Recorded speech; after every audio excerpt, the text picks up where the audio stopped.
Well, what we're seeing in terms of data is a huge emphasis in two areas.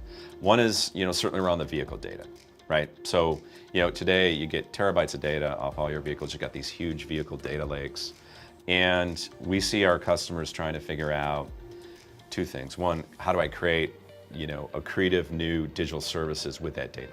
So can I do something within the ecosystem, whether it's returning a rental car, whether it's how my vehicle kind of interoperates with the city or the township that I'm in?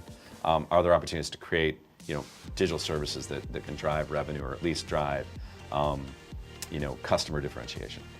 The other area is how can I use information to actually improve my business, whether that's in engineering, whether it's in the supply chain, but can I create, value within my organization using vehicle IoT data?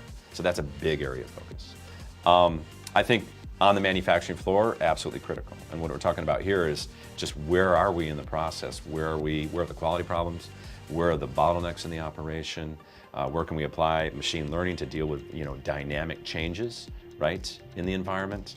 So the data coming off the shop floor, similar to driving understanding of the vehicle and how it's operating on the floor, you're really trying to drive a much deeper understanding of how the operation is performing, right, and where the improvements can be made. And then I think the third area that we see is the customer data, just really trying to understand the customer, what the customer values, from the sales process through service, through how do I get you in the next vehicle.